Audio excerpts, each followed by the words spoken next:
Em 8 de setembro de 1934, um gigantesco navio carbonizado foi levado à costa de Nova Jersey. A embarcação estava tão danificada que nem foi possível identificá-la de imediato. Algumas horas depois, a população local começou a pescar corpos humanos mutilados da água. Quando os cadáveres foram examinados de perto, provou-se que eram os últimos passageiros do transatlântico mais high-tech da sua época, o Morro Castle. Acontece que o naufrágio do Titanic não foi o desastre marítimo mais assustador, e nem mesmo o maior.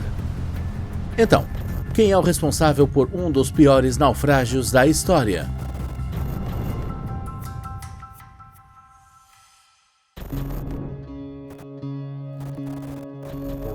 Os desenvolvedores do Morro Castle alcançaram um verdadeiro avanço. Tinha 155 metros de comprimento, que é como metade da Torre Eiffel. E apesar de não ser a maior embarcação do início do século XX, o Morro Castle era compacto o suficiente para atingir uma velocidade impressionante de até 37 km por hora. Este navio conseguiu viajar de Nova York a Havana em apenas 2 dias, um recorde absoluto para a época. Mas além disso, o transatlântico foi dotado de tecnologias de ponta. Havia um giroscópio instalado a bordo que permitia à tripulação saber a direção exata do movimento. Ao contrário das bússolas regulares, funcionava sem erros que geralmente ocorriam devido a campos magnéticos instáveis. Havia também um equipamento de ecossondagem capaz de determinar com precisão a profundidade sob o Morro Castle, e foi um dos primeiros navios a tê-lo. Mas mesmo essas vantagens não ajudaram a evitar uma terrível tragédia, ou foi exatamente isso que a causou. No dia 5 de setembro de 1934, o Morro Castle partiu para sua última viagem. 500 americanos estavam voltando de Havana muito felizes, pois puderam burlar a lei de proibição e beber álcool legalmente a bordo durante a Grande Depressão. No entanto, apenas um dia e meio de viagem, algo deu errado. O capitão Robert Wilmot de repente reclamou de problemas estomacais. O destino final, Nova York, estava muito próximo naquele ponto. Então a tripulação decidiu não virar o navio para levar Wilmot ao hospital mais próximo. Mais tarde, à noite, o capitão foi encontrado morto em sua cabine. Imediatamente pareceu suspeito para alguns membros da tripulação, porque Wilmot nunca teve nenhum problema de saúde antes. Seria provável que alguém o ajudasse a adoecer e morrer? Mas, de qualquer forma, não havia tempo para brincar de detetive e o comando do navio passou para William Worms, o oficial-chefe. Ainda havia um problema, porém. Ele nunca tinha visto o equipamento do qual o Morro Castle estava completamente recheado. Enquanto o oficial tentava se tornar um especialista em tecnologia com urgência, uma nova ameaça se aproximava rapidamente do transatlântico. O guarda avistou uma tempestade que se aproximava. Worms tentou desacelerar o navio conforme exigido pelos regulamentos de segurança, mas falhou. O Morro Castle estava correndo para as ondas furiosas a toda velocidade. Pode ser que a incapacidade de Worms de operar novos dispositivos inteligentes tenha sido a principal causa do terrível naufrágio. E o que é mais surpreendente é que já havia ocorrido um desastre totalmente semelhante 80 anos antes disso. Em 27 de setembro de 1854, um navio a vapor chamado Arctic afundou nas águas geladas do Oceano Atlântico Norte. Isso aconteceu apenas porque sua tripulação era excessivamente autoconfiante. Os construtores de navios perseguiam o objetivo de construir o transatlântico mais rápido que já existiu, e antes do evento fatal, o Arctic realmente satisfez suas ambições. Motores a vapor novíssimos, bastante sensacionais para a época, acionavam rodas de paz em ambos os lados da embarcação para impulsioná-la na água. Isso permitiu que o Arctic acelerasse até 23 km por hora, o que, por sua vez, permitia cobrir a distância entre o Reino Unido e os Estados Unidos em apenas 9 dias e meio, em vez das poucas semanas padrão. Mas os criadores cuidaram não apenas do lado técnico. Eles fizeram do navio um lugar verdadeiramente luxuoso e agradável de se estar. É por isso que o navio ganhou tanta popularidade. Em 13 de setembro de 1854, recebeu 400 passageiros a bordo e apenas um décimo deles teve a sorte de retornar à terra firme.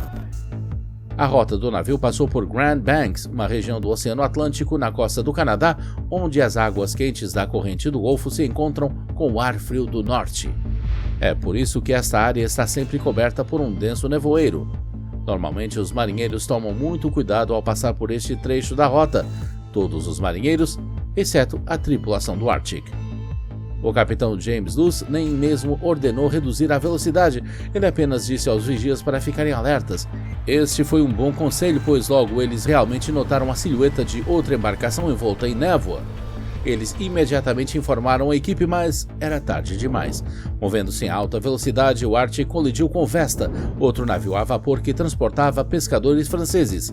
Mesmo repleto de inovações, o Arctic ainda era feito de madeira, enquanto a pesada embarcação francesa era feita de aço.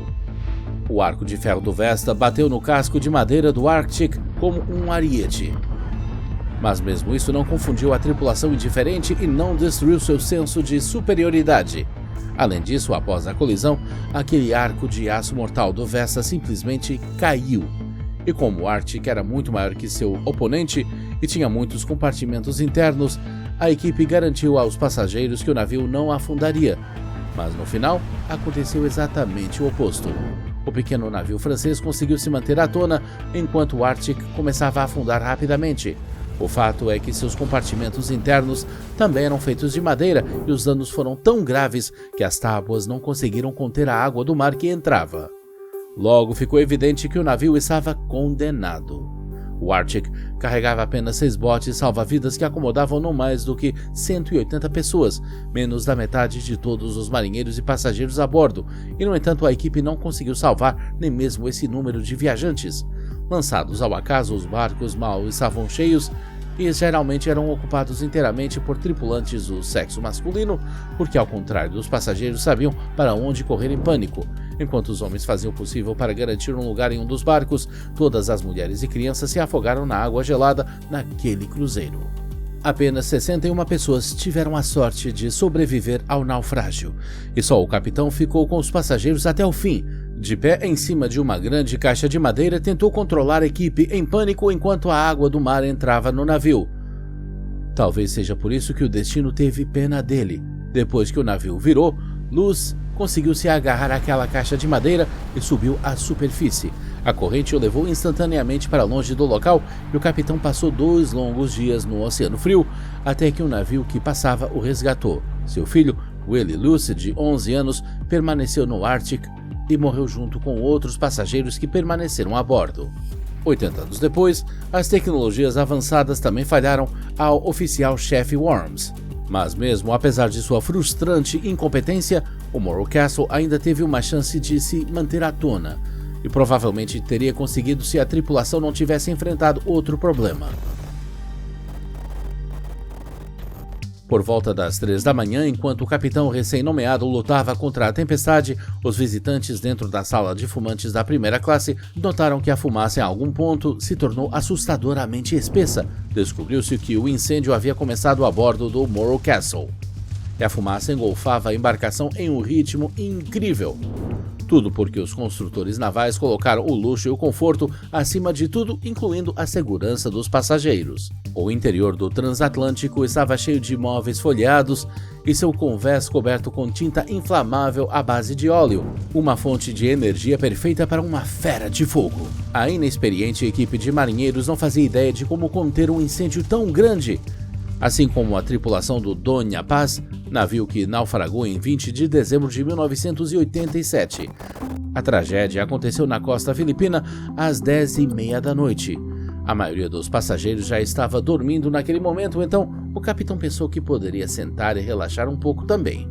Ele deixou o posto, acomodou-se em sua cabine, abriu uma garrafa de cerveja e começou a assistir seu programa favorito. Nesse ínterim, Vector, um petroleiro, navegava rapidamente em direção a Dona Paz. A Vector transportava mais de 1.000 toneladas de gasolina e outros derivados de petróleo e ninguém percebeu sua aproximação. Pouco depois, os 2 navios colidiram. O golpe foi tão forte que resultou em uma explosão, incendiando o convés do Dona Paz em instantes. As chamas atingiram o centro de comando em pouco tempo, o que causou uma queda total de energia. Passageiros apavorados procuravam desesperadamente coletes salva-vidas. Nenhum deles teve sucesso por um simples motivo: não havia coletes salva-vidas a bordo. As pessoas estavam pulando do navio em chamas direto para a água e se feriram imediatamente porque o oceano ao seu redor se transformou em uma poça de óleo ardente.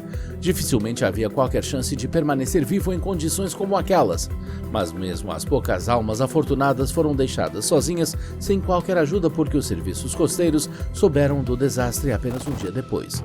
Dos quase 4.400 passageiros, apenas 26 pessoas sobreviveram milagrosamente. O capitão do navio morreu sem nunca sair da sua cabine.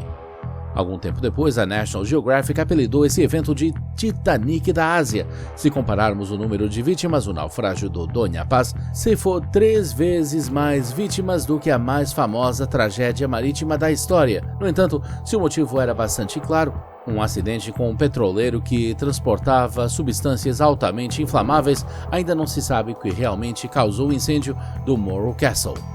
E mesmo quando isso aconteceu, o oficial-chefe Worms teve uma pequena chance de salvar o navio. Quando o incêndio começou, Morro Castle estava a apenas 40 minutos do porto de Nova Jersey. Se Worms tivesse dirigido o transatlântico para lá, provavelmente teria salvado a vida de todas aquelas pessoas, mas em vez disso decidiu não mudar de rumo e seguiu rumo ao destino oficial, Nova York. Esse percurso era mais longo e ainda por cima a embarcação tinha que navegar contra ventos fortes, o que só facilitava a propagação do fogo. Mas esse Worms não virou o transatlântico porque simplesmente não conseguiu. Como a tripulação do William Gustloff, um navio de transporte que afundou 15 anos depois. No dia 30 de janeiro de 1945, 10 mil refugiados embarcaram num navio que os levou para o alto mar. Isso foi antes do final da Segunda Guerra Mundial. As potências aliadas estavam avançando rapidamente para a Alemanha nazista. Os civis alemães que viviam no caminho não tiveram outra escolha a não ser fugir. O governo decidiu evacuá-los, e um dos primeiros refugiados da lista eram os alemães que viviam na Prússia Oriental, que mais tarde foi dividida entre a Polônia e a União Soviética. Essa evacuação em massa foi batizada de Operação Hannibal. O Reich designou um navio de cruzeiro gigante para completar a tarefa, e mesmo que o governo tentasse evitar o pânico, as pessoas aterrorizadas estavam prontas para entrar a qualquer custo. A venda oficial de ingressos para a viagem não ajudou muito, pois as pessoas tentavam entrar até pelas vigias. Como resultado, o transatlântico, com capacidade para 200 pessoas, partiu transportando 5 vezes mais passageiros do que isso. As pessoas ocupavam todas as superfícies possíveis e eram quase literalmente empilhadas umas sobre as outras. Mas esse não era o único desafio à espera de William Gustloff. No meio da noite, a tripulação acidentalmente ativou todas as luzes de navegação de uma só vez. Claro, isso foi logo corrigido, mas mesmo os poucos segundos brilhando no escuro foram um erro irreversível. O navio foi detectado pelo submarino soviético S-13. O capitão Alexander Marinescu deu ordem imediata para abrir fogo. 3 torpedos foram lançados em direção a William Gustloff. Logo, todos a bordo do navio ouviram explosões. Virar a embarcação e voltar para a costa não era uma opção, pois os danos no casco eram muito sérios e o navio alemão estava muito sobrecarregado. É por isso que começou a afundar lentamente. O mais triste é que realmente tinha botes e coletes salva-vidas suficientes para salvar todos os passageiros se fossem 2.000 pessoas como inicialmente planejado e não 5 vezes mais.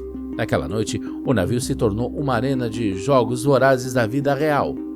Horst Voigt, um dos sobreviventes que tinha apenas 9 anos na época do naufrágio, viu a multidão enlouquecida pisoteando uns aos outros até a morte, matando repetidamente até mesmo crianças pequenas no processo. Então, os passageiros que conseguiram sair com vida tiveram que enfrentar outra ameaça de morte: água insuportavelmente fria. É humanamente impossível durar 10 minutos no mar Báltico no inverno sem sofrer queimaduras de frio. As pessoas estavam desesperadas e optaram por permanecer no navio que estava afundando. Quando todos os botes salva-vidas estavam totalmente carregados, ainda havia cerca de 4.500 pessoas a bordo. Quando um dos oficiais alemães percebeu que não havia saída, ele levantou a arma na frente de todos os outros passageiros e atirou em sua esposa e 2 filhos. Então, ele pressionou o cano contra sua própria cabeça, apenas para perceber que não havia mais balas. Abraçando os corpos de seus familiares mortos, o oficial puxou todos eles para baixo do convés coberto de neve, direto para a água gelada. Esta é apenas uma das muitas histórias comoventes que aconteceram em William Gustloff naquela noite de janeiro. Apenas 1/10 dos passageiros sobreviveu, cerca de 1.000 pessoas. Quando um rebocador de salvamento chegou ao local, não conseguiu nem se aproximar dos restos do navio por causa de todos os cadáveres flutuando na água ao redor. A investigação pós-desastre revelou que também havia pelo menos 200 passageiros clandestinos a bordo do Morro Castle naquele cruzeiro. Eles não podiam pagar o preço total da passagem, mas podiam pagar um pequeno suborno e embarcaram no navio graças aos membros da tripulação.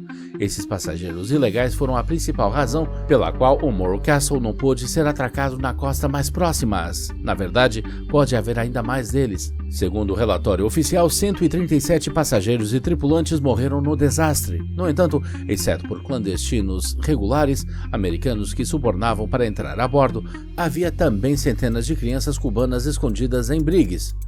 Naquela época, a crise econômica em Havana havia atingido proporções catastróficas e pais desesperados estavam prontos para fazer o que fosse necessário para salvar seus filhos. Eles imploraram às tripulações dos navios americanos que levassem seus filhos e filhas com eles para os Estados Unidos. Parece que essas crianças foram as primeiras vítimas a morrer no naufrágio do Morro Castle, pois estavam trancadas nos compartimentos mais baixos. A morte repentina do capitão, a tempestade, o incêndio, o marinheiro inexperiente no comando e centenas de passageiros aleatórios levaram o Morro Castle ao ponto em que não tinha chance de se manter à tona. Mas é apenas uma cadeia de coincidências? Este é George Rogers, operador-chefe de rádio do Morro Castle. Por alguma razão desconhecida, ele não enviou um pedido de socorro imediatamente após o início do incêndio e esperou 40 minutos para fazer isso. Esse atraso foi o detalhe final que determinou o destino do transatlântico. Além disso, Rogers foi a última pessoa a ver o capitão Robert Wilmot vivo. Será que ele foi envenenado não por algo podre que comeu, mas por alguma substância que Rogers colocou em sua comida? Durante a Grande Depressão, esse homem foi condenado por quase todos os crimes possíveis, desde incêndio criminoso e ameaça terrorista até tentativas de assassinato. O que é ainda mais interessante é que Rogers não se tornou parte da equipe por acaso. Apesar de seu passado obscuro, ele foi nomeado operador-chefe de rádio do navio pelo governo. Rogers conseguiu sair de lá junto com os poucos sobreviventes e nem foi intimado para interrogatório depois. Foi como se o governo realmente tivesse colocado um louco a bordo de propósito. O resto dos marinheiros sobreviventes também escaparam facilmente. Eles foram levados sob custódia para interrogatório e liberados imediatamente. E se você verificar a foto que mostra eles naquele mesmo dia, você os verá sorrindo. Porque parece que eles receberam uma boa oferta e disseram para manter a boca fechada em vez de serem punidos por negligência. E qual é o grande segredo que eles estavam escondendo? A investigação provou que os passageiros ilegais eram a carga menos chocante do Morro Castle. Plantas de convés encontradas após a tragédia revelaram um compartimento para transporte de pólvora. Mas por que um navio de cruzeiro carregaria coisas assim? O fato é que o presidente Roosevelt, que estava no poder na época, era um firme defensor do golpe militar cubano. E mesmo que os Estados Unidos fossem oficialmente neutros nos bastidores, ele frequentemente se intrometia em diferentes processos políticos na América do Sul. Por exemplo, ele fornecia armas secretamente por meio de navios turísticos comuns e o Morro Castle era exatamente isso. Naquela data, alguns artigos expondo o esquema do presidente já haviam aparecido na imprensa. Talvez o governo tenha achado muito mais fácil afundar o transatlântico com todas as evidências incriminatórias a bordo do que lidar com um escândalo internacional mais tarde. O operador de rádio George Rogers foi a escolha perfeita para fazer esse plano terrível funcionar. Após o naufrágio, Rogers continuou aumentando sua ficha criminal. Ao ser preso por outro delito que havia cometido, o homem certa vez mencionou casualmente à polícia que sabia em que compartimento exato o incêndio havia começado no Morro Castle, algo que nem os peritos criminais poderiam dizer com certeza. Por ora, o envolvimento direto de Rogers no desastre do Morro Castle não foi comprovado.